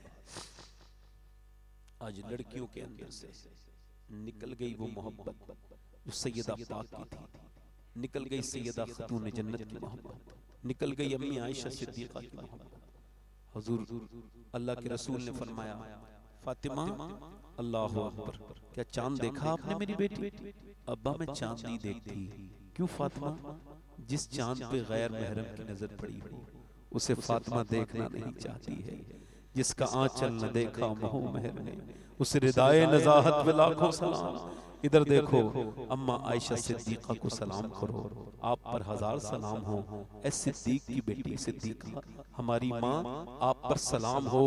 आप न होती तो कैसे पता चलता कि हुजूर की बेटी का चेहरा कैसा है, हुजूर की बेटी की आंखें कैसी हैं, हुजूर की बेटी मुस्कुराती कैसी है। कोई रावी तो बयान थोड़ी करता, कोई रावी थोड़ी बताता। ये तो आपका एहसान पूरी उम्मत पर है कि आपने बताया कि कोई चलने में, बोलने में, मुस्कुराने में, मुस्कुराने में, उठने में हुजूर की तरह है। मुस्कुराए तो नबी याद आए, चले तो नबी याद आए, कोई और नहीं है, फातिमा ज़हरा। मेरी बेटियों, आपको क़यामत के दिन खातून जन्नत के साथ ही सफर करना है। वक्त की किल्लत है। और आखिरी बात मेरी ये है कि अज़मत वालिदैन के ताल्लुक से कहा गया था, तो मौत तो इसका भी उन्वान है। ये देखो, आपने सुना होगा कि एक सहाबी थे ना, हजरत अलक़मा रज़ियल्लाहु अन्हु। हालांकि ये इबरत के लिए वाक़या बयान होता है, वरना उनकी शान का सहाबा का हाल ये है कि हम सब मिलके भी उनके पांव की धोबन नहीं हो सकते। सहाबी मगर उनकी दम निकलने में मसला हो रहा है ना। सुना है? उनकी वालिदा आई है, सुनो इधर देखो, आखिरी बात है, दिल लगा के बोलो सुनो। बहुत आपको आपका दिल बिल्कुल बाग बाग हो जाएगा सुन। हुजूर ने उनकी वालदा को बुलवाया, कहा क्या नाराज हो? ये हुजूर का इल्म गैब है। क्या देख लिया कि इसकी वालदा इससे नाराज है, इस वजह से ये मसला अटका हुआ है और हमारे लिए इबरत है। हुजूर ने फरमाया क्या नाराज हो? जी नाराज हो या रसूल अल्लाह। फिर ये छोड़ा नहीं बात को, हुजूर ने आगे पूछा क्यों नाराज हो? जब हुजूर को पता था नाराज हो तो ये भी पता होगा क्यों नाराज हो, मगर फिर पूछा ताकि औरों को पता चले। आजकल कुछ लोग कहते हैं कि भाई बीबी अपनी जगह है और माँ अपनी जगह है, तो भाई माँ के बराबर कौन सी जगह है बीबी की? ये हमारे समझ में नहीं आई। कुछ लोग बड़े बेवकूफ हैं, बीबी की डर से अपनी सास को तो अम्मी जान कहते हैं और अपनी सगी माँ से बेचारे बात नहीं करते, अपने बाप से बाप नहीं कहते और अपने ससुर से बाप कहते हैं। अबे जिसका खुद का अब्बा जिंदा हो वो दूसरों को क्या अब्बा कहता है? जाहिल है, बेवकूफ है, बेकार है। अब सुनो, हुजूर ने पूछा क्यों नाराज हो? सुनो, मारते तोड़ते नहीं थे सहाबी, गाली नहीं दी, धक्का नहीं दिया, क्या बात थी? या रसूल अल्लाह, ये अपनी बीबी को मुझसे ज्यादा इज्जत देता है,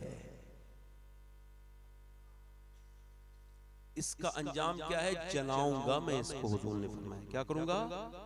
वरना माफ कर दिया उस माँ ने, वो तो सुना ही होगा आपने। मगर सवाल ये है कि क्यों मामला था? बीबी को इज्जत, ये 90% लोगों में ये बात बीमारी फैल गई कि माँ को दूसरे दर्जे पे रखते हैं और बीबी को पहले दर्जे पे रखते हैं। और आला हजरत का पैगाम सुना के बात खत्म कर रहा हूं। आला फरमाते हैं हम 3 भाई थे। कितने बोलो? कितने भाई थे? कहते तीनों सारे पैसे कमा के, मुफ्ती साहब क़िबला, सारे पैसे कमा के अपनी माँ के कदमों में रखते थे और फिर अपने खर्चे के लिए अम्मी से मांगते थे ताकि हमारी माँ की तकरीम भी रहे, ताजीम भी रहे और वो माँ बनी रहे, हम बच्चे बने रहे। जल्दी बोलो। आला हजरत अपने भाई को हज के लिए छोड़ने जा रहे हैं।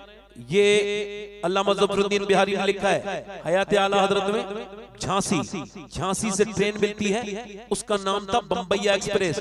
झांसी तक कोई ट्रेन नहीं चलती है, कोई कार नहीं चलती है, बस ये कच्चे का सफर है, मुश्किल सफर है, बहुत ज्यादा तकलीफ दे सफर है।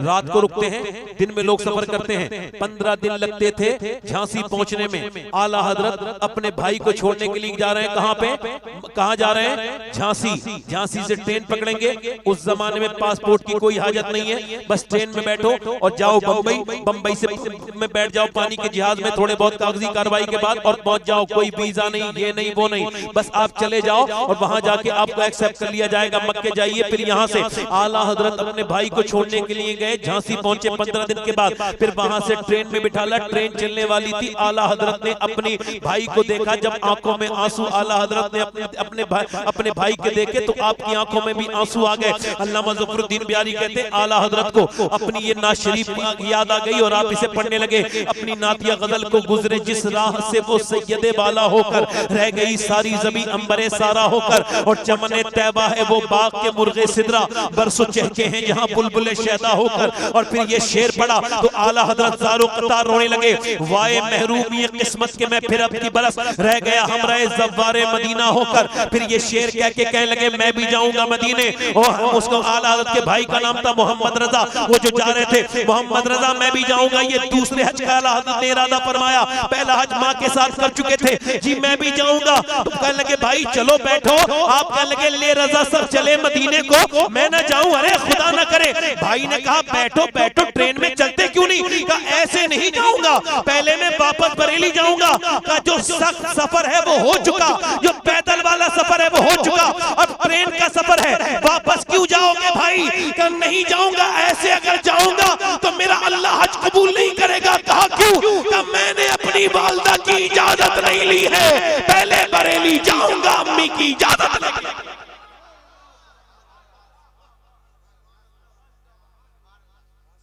अपनी वालदा की जल्दी बोलो। 15 दिन लगेंगे इजाजत देने आने में, फिर 15 दिन वापस ही 1 महीना। और आला हजरत का वक्त कितना कीमती है। अंजुमन इस्लामिया लाहौर ने खत लिखा कि आप हमारे सवाल का जवाब नहीं देते, तो आपने खत के नीचे जवाब लिखा। जवाब के नीचे ये लिखा कि देर हो जाती है, तो आपने फरमाया आप आके देखिए, फकीर के साथ रहिए बरेली शरीफ में। 24 घंटे में अगर 2 घंटे सोने के अलावा मैं अपना कोई जाती काम करता हूं तो आप मेरा दामन पकड़ लें। आकर के इतनी मसरूफ जिंदगी, एक एक लम्हा मसरूफ, मगर 15 दिन सफर किया, वापस बरेली आए। और जैसी बरेली आए, माँ ने कहा बेटे छोड़ आए, तो कुछ न बोले। फिर कहा बेटे छोड़ आए, तो आंखों से आंसू आने लगे। क्या हुआ भाई, चले गए आपके? अम्मी मैं भी हज को जाना चाहता हूँ। तो बेटे वहीं से चले जाते। इस वजह से आ गया अम्मी कि आपकी इजाजत के बगैर नहीं जा सकता था। माँ तड़प उठी, बेटे की पेशानी को चूम के कहा मेरे बेटे अहमद रजा, तुम वहां से मुझे कोई खत लिखते। अम्मा खत आ सकता, आता नहीं आता, बीच में ठहर जाता। आपकी बगैर इजाजत के तो हज पूरा नहीं हो सकता ना, मुझे मेरे नबी भी कबूल नहीं करेंगे आपकी बगैर इजाजत के। तो माँ ने अपने बेटे को दुआएं दी, आंखों में आंसू ले आई और आला हजरत को दुआएं दी और कहा या रसूल अल्लाह मेरे बेटे की हाजिरी कबूल फरमाए। फिर आला हजरत अपनी माँ की इजाजत लेके बरेली से चले हैं और ये शेर लिखते हुए चले, शुक्र खुदा के आज घड़ी उस सफर की है जिस पर निसार जान फलाहो जफर की है। माहे मदीना अपनी तजल्ली अता करे, ये जल्दी ढलती चांदनी दोपहर की है। और फिर आप मक्के पहुंचे, हज किया। हज करने के बाद मदीने की तरफ चले और ये अशार लिखने लगे, कालक जबी की सजदे दर से छुड़ाओगे, मुझको भी ले चलो, ये तमन्ना हजर की है। आगोश शौक खोले हैं जिनके लिए हतीम वो मुड़ के देखते नहीं, ये धुन किधर की है। बरसा के जाने वाले पर अब रहमत करूं निसार, अपने करम से अर्ज ये मीज़ा बेज़र की है। और मुजरिम बुलाए आए हैं, मदीने पहुंच के कहते हैं मुजरिम बुलाए आए हैं, जाऊ का है गवाह। फिर रद हो कब ये शान करीमों के घर की है। सरकार हम गवारों में तर्ज अदब कहा, हमको तो बस तमीज यही भीख भर की है। मांगेंगे मांगे जाएंगे, मुंह मांगी पाएंगे। सरकार में ना अल्लाह है ना हाजत अगर की है। ममता का हाथ उठते ही दाता की देन थी, दूरी कबूल अर्ज में बस हाथ भर की है। और फरमाते आसी भी है चहीते, ये तैबा है जाहिदो, मक्का नहीं कि जहां खैर शर की है। और ममता का हाथ उठते ही दाता की देन थी, दूरी कबूल अर्ज में बस हाथ भर की है। लब्बा है आंखें बंद है, फैली है झोलियां, कितने मजे की भीख तेरे पाक दर की है। फिर हुजूर की बारगाह में मोहब्बत का धरना दे के बैठ गए। या रसूल अल्लाह, अहमद रजा जब तक दीदार नहीं करेगा वापस नहीं जाएगा। फिर आपने ये कलाम लिखा, आपने ये कलाम लिखा, वो सुए लालाजार फिरते हैं, तेरे दिन ए बहार फिरते हैं, जो तेरे दर से यार फिरते हैं, दर बदर यूं ही खार फिरते हैं। हाय गाफिल वो क्या जगह है जहां पहुंच जाते हैं पहचान फिरते हैं। और कोई और फरमाते हैं उस गली का गदा हूं मैं जिसमें मांगते ताजदार फिरते हैं। फिर अपनी आजिज़ी की हदों तक पहुंच गए। जब हुजूर का दीदार नहीं हुआ तो आपने ये शेर लिखा, अपनी आजिज़ी की हद कर दी, कलम तोड़ दिया। कोई क्यों पूछे तेरी बात रजा, तुझसे कुत्ते हजार फिरते हैं। जब ये लफ्ज पूरे अदा नहीं हुए हैं कि रहमत आलम ने अपना रहमत वाला पर्दा उठा दिया, हुजूर ने जलवा दिखाया, आला हजरत ने देखा तो पुकारने लगे तू जिंदा है वल्लाह, तू जिंदा है वल्लाह। मेरे चश्मे आलम से छुप जाने वाले मगर मदीने वाले सरकार ने मेरे इमाम को अपना दीदार करा के ये बता दिया कि ये अहमद रजा तुम कह रहे हो कि तुझसे कुत्ते हजार फिरते हैं, मगर हमारी बारगाह में इस दौर में और भी है, मगर तेरी तरह कोई अफसर नहीं।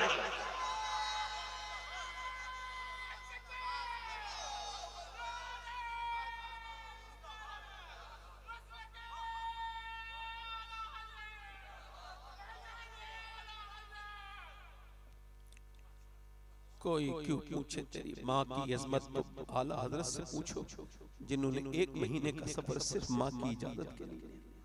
मैं मदीने जाता हूँ 1 साल में 2-3 बार। मैं पहली बार गया था रोशन ज़मीर से, तो मेरी वालदा अल्लाह उन्हें बख्शे, माँ के बगैर जिंदगी क्या जिंदगी।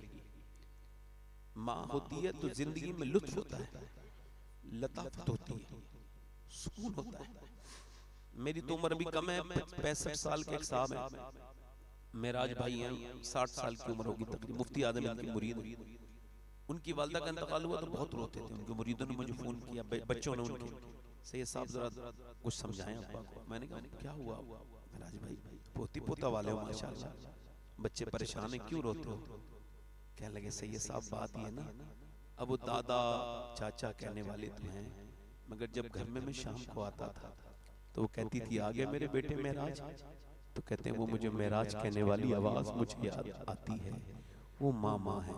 तो मदीने से वापस आ रहे थे तो मैंने अपनी अम्मी से कहा अम्मी दुआ कर दो, मैं हर साल आया था। तो मेरी वालदा बड़ी सीधी सादी नहीं, कहने लगा बेटा तुम ही दुआ करो। मैंने कहा नहीं अम्मा, वो लगता मैं ही दुआ करता हूँ तो समझती मैं ही। मैं कहा अम्मी आप दुआ करो। तो उन्होंने फिर गुम्बद खजरा की तरफ देखा, अल्लाह मेरी वालदा को और जिनकी माएँ चली गई सबको अल्लाह बख्शे। माँ के मरने के बाद ही एहसास होता है इंसान को। तो मेरी माँ ने ऐसे दुआ की, कुछ उनके आंसू भी गिरे कि या रसूल अल्लाह मेरे बेटे को हर साल बुलाइए। तो हुजूर ने ऐसा कबूल किया कि 2-2 बार जाता हूँ तो माँ की दुआएं ले लो। माँ अगर है तो फिर सब कुछ है, माँ नहीं है तो कुछ नहीं है। घर में अंधेरा, वो घर कितना खूबसूरत लगता है जिसमें माँ बाप हो, चाहे घर पुराना हो मगर हसन होता है उसमें। और अगर माँ बाप ना हो तो घर काटने को दौड़ता है। माँ बाप माफ है। अल्लाह ताला आप सबको बंदी अता करे, अपनी जिंदगियों को मेरे भाइयों तब्दील।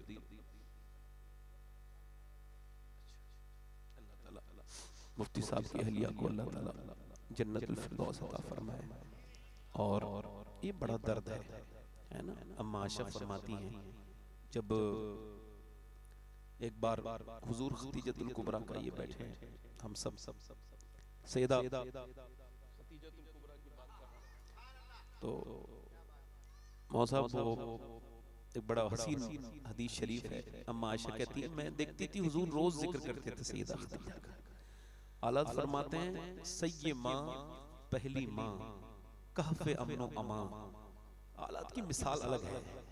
आलात फरमाते हैं जब असहाब कहफ को कुफ्फार परेशान करते थे, जो वो जाकर के जो गार में सुकून पाते थे, जब कुफ्फार मक्का हुजूर को तकलीफ पहुंचाते थे वही सुकून हुजूर खदीजा के पास जाके पाते थे। तो अम्मा आयशा फरमाती मैंने कहा हुजूर वो बुजुर्ग थी, रुखसत हो गई दुनिया से, आपके निकाह में मेरे जैसी जवान है, तो आप उनका जिक्र ना क्यों करते हैं? तो कहती अम्मा आयशा मेरी अपनी गलती बताती है, हम उसको गलती नहीं मानते। तो फरमाती मैंने कहा तो हुजूर को ना जलाल आ गया सरकार को, और आपको ऐसा हो गया जैसे वही आते वक्त होता था। फिर आपके चेहरे के आंसू ढलक के गाल तक आए, फिर जमाल जलाल में तब्दील हुआ, जलाल जमाल में तब्दील हुई। और फरमाया आयशा अब तो कहा है, अब ऐसा न कहना। खदीजा तुम मुझे तब मानती हो जब मुझे बहुत से लोग मानते हैं। खदीजा मेरा उस वक्त साथ देती थी जब पूरे मक्के में मेरा कोई साथ नहीं देता था। फरमाते हैं मैं एक दिन अपने घर आया तो मेरे ऊपर पत्थर मारे गए थे, गालियां दी थी लोगों ने। मैं अंदर दाखिल हुआ, मेरे चेहरे पर परेशानी के आसार देख के खदीजा ने मेरा हाथ पकड़ा, क्या हुआ मेरे आका? मैंने कहा लोगों ने पीछे से पत्थर मारे, गालियां दी। तो कहते अंदर पकड़ के ले गई हाथ मेरा और फिर बैठ गई मेरे नीचे, एक दूध का गिलास पेश किया। जब मैंने दूध पी लिया तो मेरे कदमों को पकड़ के बोली है अल्लाह के रसूल, चाहे खदीजा रहे न रहे, एक दिन वो जरूर आएगा, मैं रहूं ना रहूं, एक दिन वो जरूर आएगा कि अल्लाह आपको बहुत इज्जत अता फरमाएगा। जिस बात में अपनी जिंदगी में अहले बैत से मोहब्बत करें, सहाबा से मोहब्बत करें, हुजूर से मोहब्बत करें, अपनी तन्हाइयों को पाक करें। अल्लाह की बारगाह में मैं दुआ गूंगा। मुझे 1 घंटा 15-20 मिनट हो गए बोलते हुए, माफी चाहता हूँ, लंबा हो गया तो 5-10 मिनट। अपनी जिंदगियों को तब्दील कीजिए, अपने अंदर इनकलाब पैदा कीजिए। किफल नाम का आदमी था, हर रात एक नई औरत के साथ जिना करना उसका काम था। हुजूर ने इरशाद फरमाया हदीस शरीफ, हर रात एक नई लड़की के साथ जिना करता था। एक लड़की आई, इसने उसको देखा और देखने के बाद वो उसे रोने लगी। रोती क्यों? पैसे नहीं मिले? का पैसा सब कुछ थोड़ी होता है, ईमान भी कुछ होता है। क्या हुआ? कि मेरे बहन भाई भूखे ना होते तो कभी ना करती ये बुरा काम, अपना जिस्म बेचने ना आती। तो डर किससे रही है? कहने लगी अल्लाह से डर लग रहा है कि जब मैं रात को सजदा करती हूँ ना तब भी मेरा मालिक देखता है, और आज जिस्म बेचने आई हूँ तब भी मेरा मालिक देख रहा है। तो अपने मालिक से यही कह रही है, ए मेरे करीम, ए मेरे रहीम, तू तो गवाह है ना कि तेरी बंदी ने कभी बुरा काम ना किया, आज मजबूरी में ये काम कर रही हूँ, मुझे माफ कर दे। हुजूर फरमाते हैं वो इतनी दर्द से रोई कि उसके रोने से उस किफल का दिल बदल गया। उसके फल का जो रोज जिना करता था, वो फूट के रोया, बोला जा तूने मेरी जिंदगी बदल दी, ये पैसे ले, मैं तुझे अपनी बहन बनाता हूँ। वो तो चली गई। ये सजदे में जाके बोला मालिक एक रात आई थी मैंने हाथ तक नहीं लगाया, कितनी लड़कियों की मैंने इज्जतें लूटनी हैं और मैं कितना निडर हूँ, कितना बेकार। फिर बोला मेरे जैसा गुनहगार कोई नहीं। फिर एकदम बोला तेरे जैसा करीम भी कोई नहीं। फिर बोला या अल्लाह मुझे माफ कर दे। फिर बोला मालिक क्या तेरी मेरे गुनाह तेरी रहमतों से बड़े हो गए, तेरी रहमतों से। रोते रोते मर गया, जान निकल गई, जान दी वार दी। ओ यार कोई बंदा तेरे दर पे जो आंसू रोल देता है, मेरे मौला दरे तौबा तू उस पर खोल देता है। दर खुल गया, सुबह को कोई उठाने नहीं आया। हम क्यों उठाएं इतने बदकार का जनाजा, कोई उठा बदकारी करता था, कोई नहीं आया। अल्लाह ने फरिश्तों को भेजा, इसके दरवाजे पे बड़े बड़े लफ्जों में फरिश्ते लिख के गए, इन्नल्लाह क़द गफ़र लिल किफ़्ल, ये जो किफ़्ल है इसकी अल्लाह ने मग़फ़िरत फरमा दी है, क्योंकि वो रो लिया है ना। अब हाथ उठा के बताओ आप में से कितने लोग हैं हुजूर के नाम पे जान दे दोगे? दोनों हाथ उठा के बताओ, दोनों हाथ उठा के बताओ, नीचे हाथ खा लो। जान देने वाले तो कुछ भी कर सकते हैं ना। तो कितने लोग ऐसे हैं जो आज से जान भी दे देंगे और पूरी दाढ़ी भी रखा लेंगे। वो इस महफिल में जरा खड़े हो जाओ, खड़े हो जाओ, पूरी दाढ़ी रखने वाले। सुभान अल्लाह, सुभान अल्लाह। अरे माशाअल्लाह, खड़े रहो भाई, खड़े रहो, खड़े रहो, खड़े हो जाओ, खड़े हो जाओ। दो हो गए, सुभान अल्लाह। ऐसे खड़े रहो, ऐसी खड़े रहो, एक मिनट खड़े रहो बस। दो और तीसरा कोई आशिक रसूल है? आओ आओ आओ, पूरी एक मुट्ठी दाढ़ी रखानी है, इसे कटाना नहीं है, कटाना मुड़ाना एक बराबर। दो हो गए, तीसरा आशिक रसूल है, सुन्नत रसूल वाला। देखो आंखों में आंसू तो आपके आ गए माशाअल्लाह, सुभान अल्लाह। अल्लाह इन सब आंसुओं को कबूल फरमाए, हम सबको रोने वाला बनाए। हमारे बुजुर्गों की जिंदगी गुजरी है रोने में। मेरा इमाम कहता है यूं तो सब उन्हीं का है, पर दिल की अगर पूछो ये टूटे हुए दिल ही खास उनकी कमाई। ये तीन हो गए। चौथा कोई आशिक रसूल है महफिल रसूल में, सुन्नत रसूल पे अपना अमल करे। चलो तीनों वादा करो इंशाल्लाह रखाएंगे दाढ़ी। बैठ जाए। देखो हुजूर की आंखों की ठंडक क्या है बोलो? तो आज से जितनी कमी रह गई हो नमाज को पूरी करेंगे इंशाल्लाह। दोनों हाथ उठा के इंशाल्लाह अपनी बहन बेटी को पर्दे के लिए कहेंगे इंशाल्लाह। शरीयत की पाबंदी करेंगे इंशाल्लाह। मसल के आला हजरत पे सख्ती से कायम रहेंगे और आला हजरत से मोहब्बत करेंगे, बुजुर्गों से अपनी मोहब्बत करेंगे। अल्लाह ताला हम सबको अच्छी बात कबूल करने और बुराई से बचने की तौफीक अता फरमाए। जो भी मेरी गलतियां हो गई अल्लाह उसे माफ फरमाए। आप बैठे रहें, तौबा करें। अस्तगफिरुल्लाह रब्बी मिन कुल्लि ज़ंबिन व अतूबु इलैह। पढ़ लीजिए ला इलाहा इल्लल्लाहु मुहम्मदुर रसूलुल्लाह। मेरी जिंदगी का मकसद तेरे दीन की सरफराजी, मैं इसीलिए मुसलमान, मैं इसलिए नमाजी। इस्लाम जिंदाबाद, मसलके आला हजरत पाइंदाबाद। अल्हाकुमुत तकासुर हत्ता ज़ुरतुमुल मक़ाबिर। सदक़ल्लाहुल अज़ीम। अस्सलामु अलैकुम व रहमतुल्लाहि तआला व बरकातहू। बैठे आराम से, अल्लाह ताला आपको खुश रखे। अभी अहमदुल फत्ता साहब क़िबला आएंगे, वो नात पढ़ेंगे, मैं भी बैठ के सुनूंगा, आप भी सुनेंगे। कोई मेरी बात बुरी लगी हो तो बड़ी माफ़ी चाहता हूँ, आपसे माफ़ी चाहता हूँ, बड़ी मेहरबानी।